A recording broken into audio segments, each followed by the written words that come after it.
Okay, we're testing the Aeroprop for the first time. We tried running it at the 0-degree setting. They're recommended by the factory, but we found we only got about 5,000 RPM. So we reduced the pitch below the 0 reference point by 1.5 degrees. And now we're getting around 5,000, 5,100, we'll see. And we're going to test fly, we'll see.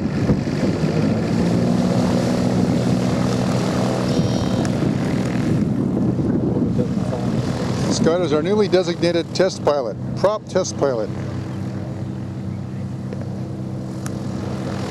And I know you'll be watching this, Scott, and I'm going to say, shit, the Navy doesn't test things but with bricks.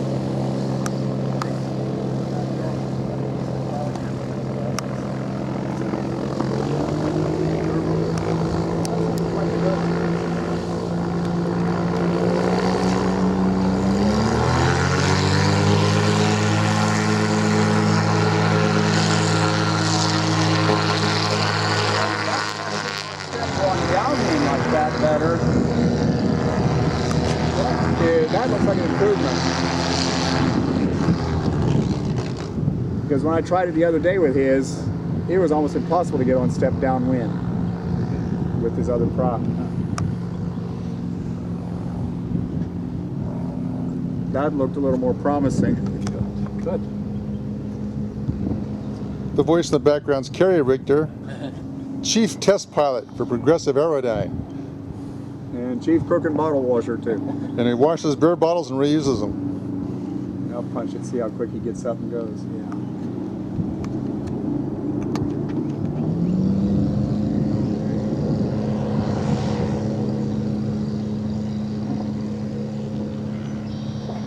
Getting on step downwind is always some of the most difficult things to do. That means pushing down on your wings.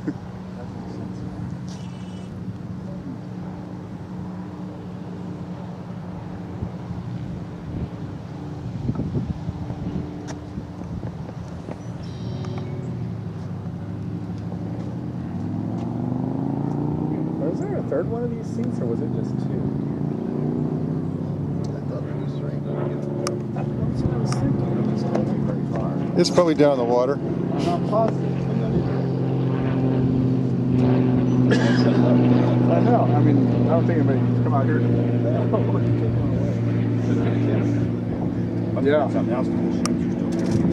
But got those. Yeah. Well, I thought we had them.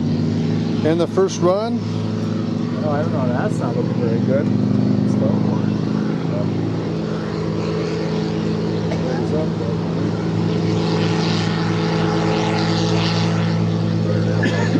I'll be zipping just about ready to lift.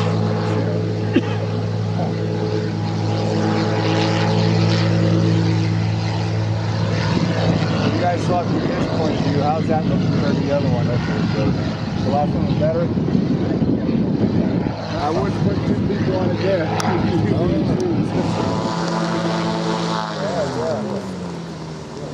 Getting on step better.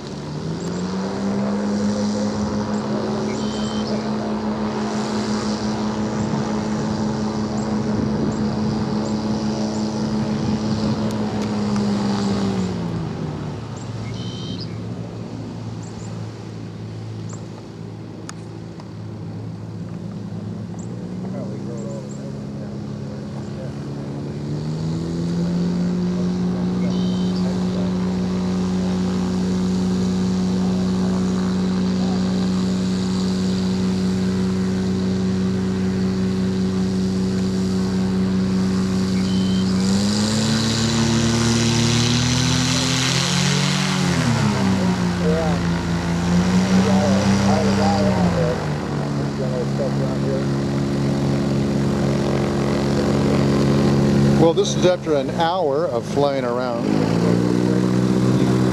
Flying off is 40 hours on my propeller. Thank you very much, Scott.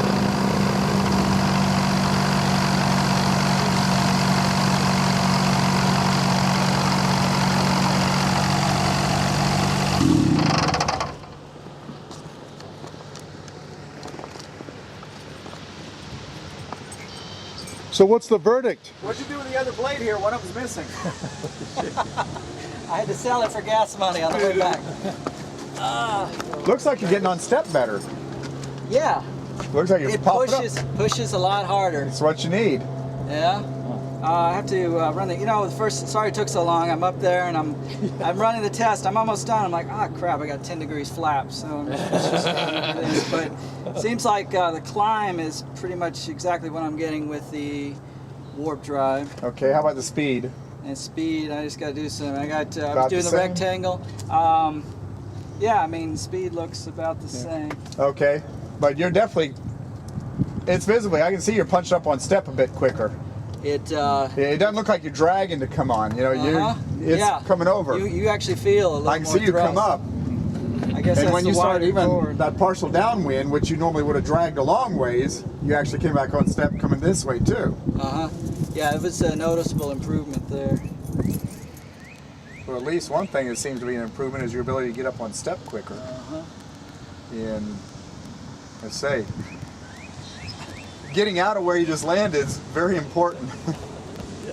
Yeah, I mean, speeds are probably a mile an hour better.